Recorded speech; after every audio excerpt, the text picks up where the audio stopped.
Hello, BookTube. I have a tag for you today. Reya over at the Book Finch a while ago did a tag called the Hopeful Book Tag. And she just recently, just today in fact, very wisely realized that what we could really use, all of us, is an update on that Hopeful Book Tag. So she did that. She made the Hopeful Book Tag 2.0. I just saw it. She didn't tag me, but I love the prompts. And so I'm moving this to the head of the long list of tags that I need to do. And there aren't many prompts. We'll start with, I'll leave a link to the Book Finch's original video down below. But the first prompt is, number one, a book world you'd like our world to take some influence from, to resemble, to be like. And at times like this, that for me is always the near paradise science fiction or fantasy backdrop against which the story in a science fiction or fantasy novel tends to happen. These things always open, almost always open on paradise of some kind or another, only to enhance the drama, create the story by endangering that paradise, or having characters escape it in one way or another. I mean, is there a way? Aren't there times when all of us would like to live in a neat little hole in the ground in Hobbiton? But the one that I have in mind is a series that I am currently rereading. This is the Galactic Milieu trilogy, which came out to be 4 books by Julian May. This is the first one, The Many-Colored Land.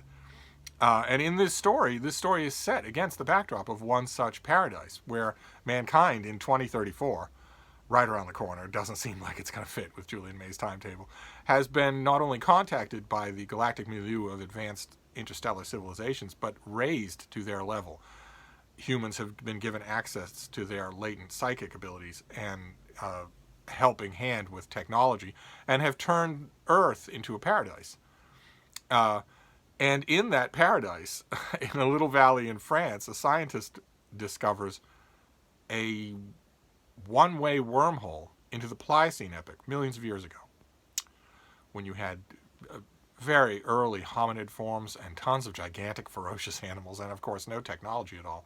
And this scientist figures it's a curiosity, it's interesting, it seems only local to that area, it opens on that area millions of years in the past, and it's only one way, which means that there is no practical application, he assumes, because no one would ever want to use it.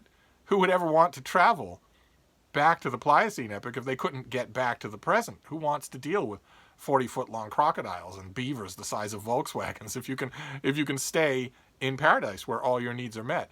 And the organizing premise of the book is to focus on a handful of characters who do, for one reason or another, want to leave the paradise of the galactic milieu.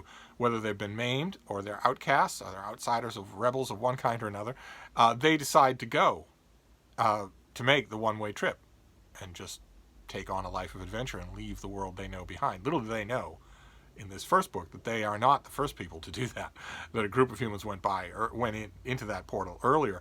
And especially little do they know that at the end of that portal, back in the Pliocene, there's a race of aliens waiting to enslave the stunned humans as they stumble out of the time portal. And nobody knows that, because word can't be brought back to the present day.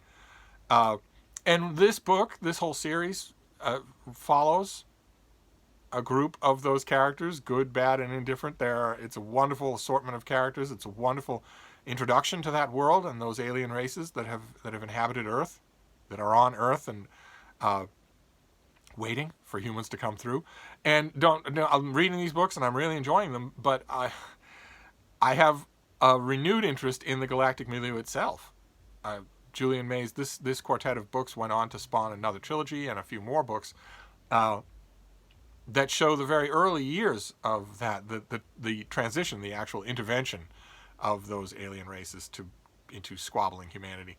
And those are fascinating too, but I know you'll never get the story of a normal person in the galactic milieu, because where would the drama be?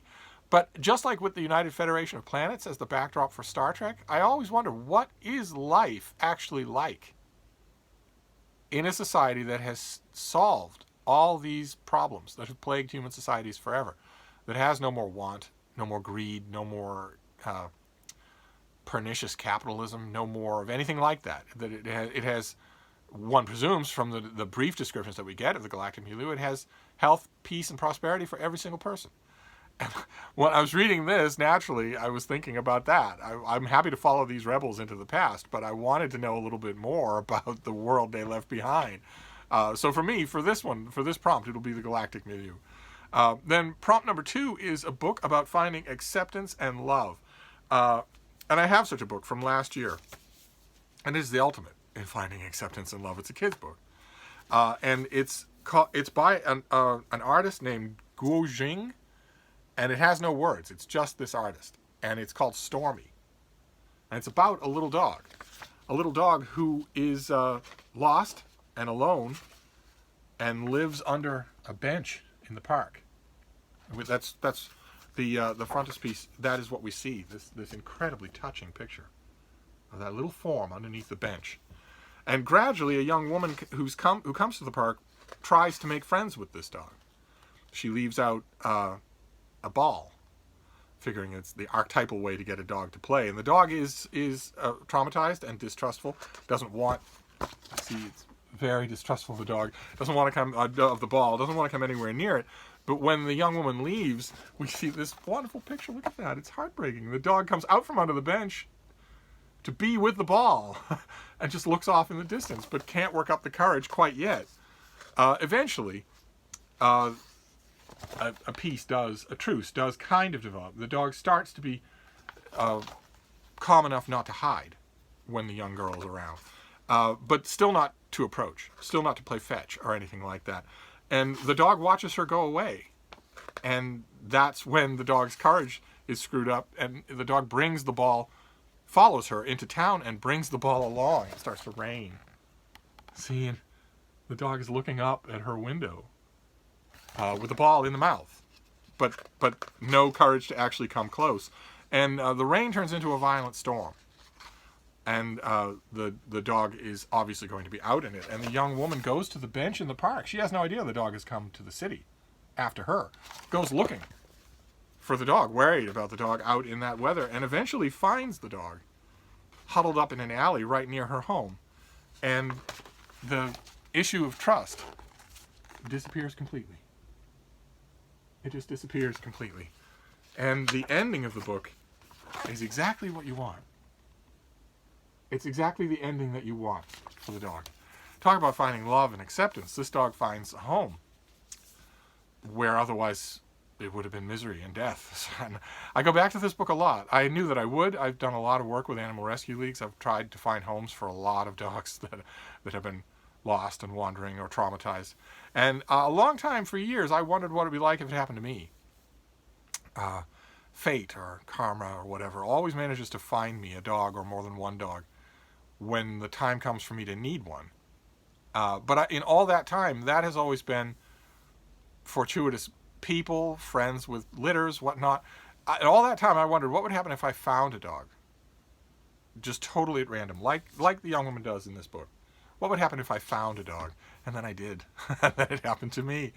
I was walking my 3 dogs, and I found an 8-week-old Basset Hound puppy, just running around in traffic. No collar, no tags, no microchip, no nothing. I put up ads everywhere, told the police, told the local animal society, and no one wanted her. No one was missing her. God knows how far she wandered that day. Maybe I was not widening my search far enough, but I kept that Basset Hound for 15 years. Now I know what it's like to find a dog out in the world. But I cannot recommend this book strongly enough. Of course, all the books I recommend, all the books I mention in this video will be recommends. But that's one about finding acceptance and love. Then prompt number 3 is a nonfiction book that made you appreciate the world around you. And I have one. This was from 2018, I believe. It's Joel Berger's book, 2018, Extreme Conservation, in which he goes to some of the coldest and most forbidding places on the planet to study the herbivores who live there. Musk oxen, taiga, yaks, and to study not just their social structure, but also the physiological changes that have been wrought in their bodies to adapt to that kind of weather, to those kind of conditions. And the underlying point here is that those conditions are the tip of the climate change spear. climate will change in those extreme places first. Though the beings that are most exquisitely evolutionarily attuned to their situations will be the most vulnerable, as those situations change faster than evolution can account for. That's how species very often go extinct.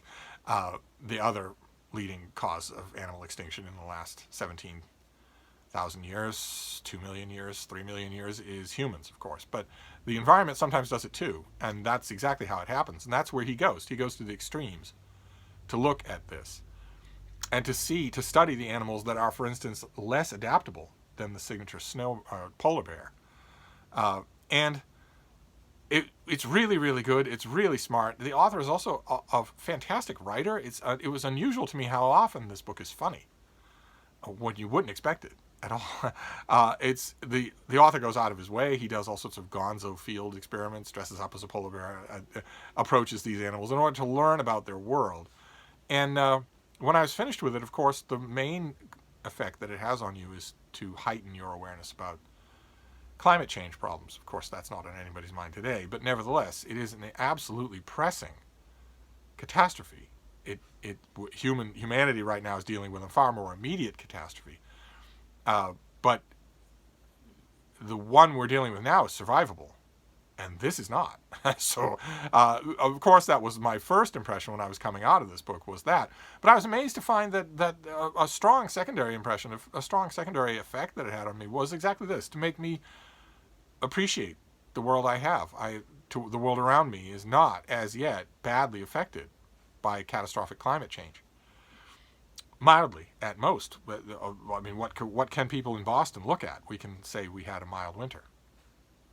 There's not exactly anything to complain about in the short term without awareness of what's going on in the rest of the world.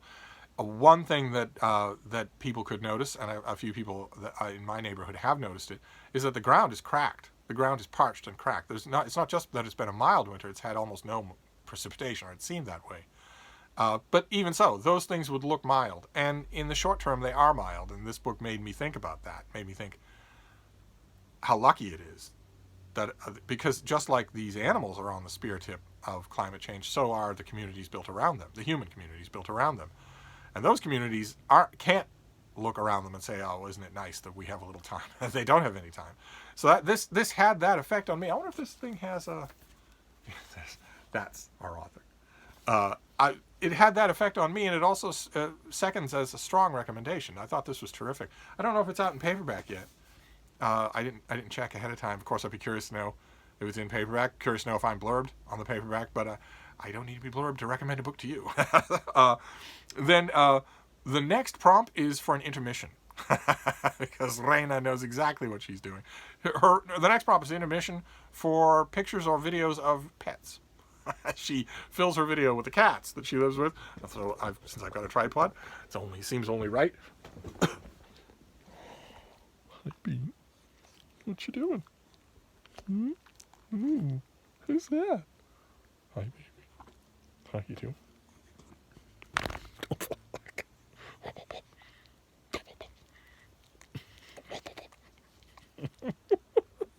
This is Frida. This is my little miniature schnauzer who's feeling very sleepy today because it's dark and rainy. It's not her kind of day at all. But that's your intermission. That's my little baby Bean. Then the next prompt is a book about community and people working together for the benefit of all. And I'm not 100% sure of all here, but certainly for their team, for their side. This is a book about 223 women in 1918 who were sent to France at the explicit invitation of General Pershing to help his troops at the front with breakthrough technology. The breakthrough technology was the switchboard. The operator switchboard. And these women knew how to operate this machinery in a way that their male counterparts did not. And so these women were sent to the front. They were the hello girls of the Signal Corps. And they knew what they'd be facing. This was at a time when in America women were marching on Washington for the right to vote. These women didn't have that right, but they had the right to go to war and to bring their equipment with them and their expertise. And they knew that they would be facing an entirely male world that would look down at them, and that world eventually did. Once they got there and got acclimated, they were the butt end of sneers and jokes and comedy routines by all of the soldiers that they were there to help. And that attitude changed over time. The soldiers came to realize that these women were every bit as brave as they were and were doing a vital part for the war effort. And it took a long time for them to get recognition for their part in the war. They eventually did, and this book by Elizabeth Cobb tells that story. Just tells it fantastically.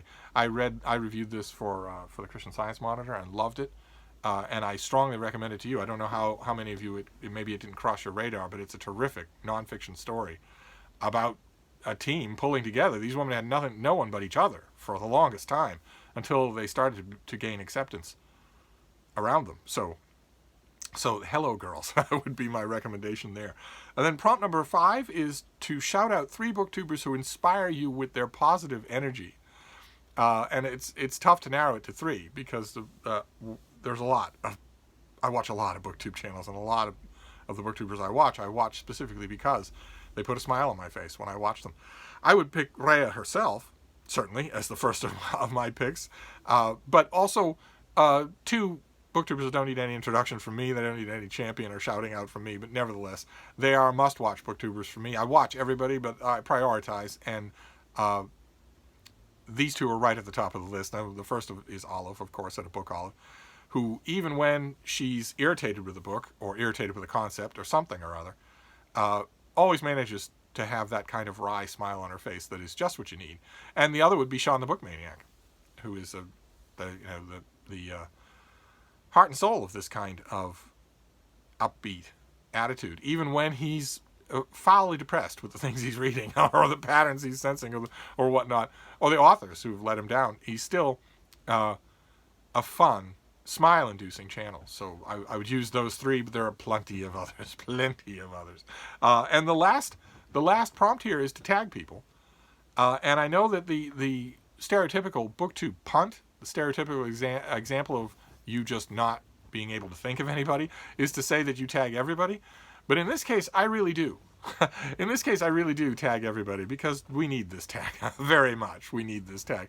So if you're watching this and you feel inclined, feel free to make this tag. And if you have pets who are bucking up your spirits this week, feel free to include them in the interval. That intermission prompt is the best one in the whole tag. So I'm going to wrap this up for now. But I'll be back. Thank you, BookTube.